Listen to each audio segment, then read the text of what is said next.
আল্লাহর ব্যাপারে নিরাশ হবেন না, তার দয়ার প্রতি আশা হারাবেন না। যখন কোনো বান্দার জন্য দুনিয়া সংকীর্ণ হয়ে আসে, বিশেষ করে যখন আপনাকে মানুষ পরিত্যাগ করে, এবং বিশেষ করে এমন কেউ যার উপর আপনি আস্থা রাখতেন কিন্তু সে আপনাকে নিরাশ করেছে, আপনি আল্লাহর পরে তার উপরে আশা রাখতেন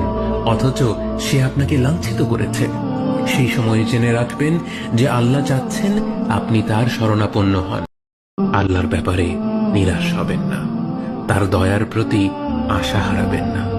যখন কোনো বান্দার জন্য দুনিয়া সংকীর্ণ হয়ে আসে, বিশেষ করে যখন আপনাকে মানুষ পরিত্যাগ করে, এবং বিশেষ করে এমন কেউ যার উপর আপনি আস্থা রাখতেন কিন্তু সে আপনাকে নিরাশ করেছে, আপনি আল্লাহর পরে তার উপরে আশা রাখতেন অথচ সে আপনাকে লাঞ্ছিত করেছে, সেই সময় জেনে রাখবেন যে আল্লাহ চাচ্ছেন আপনি তার শরণাপন্ন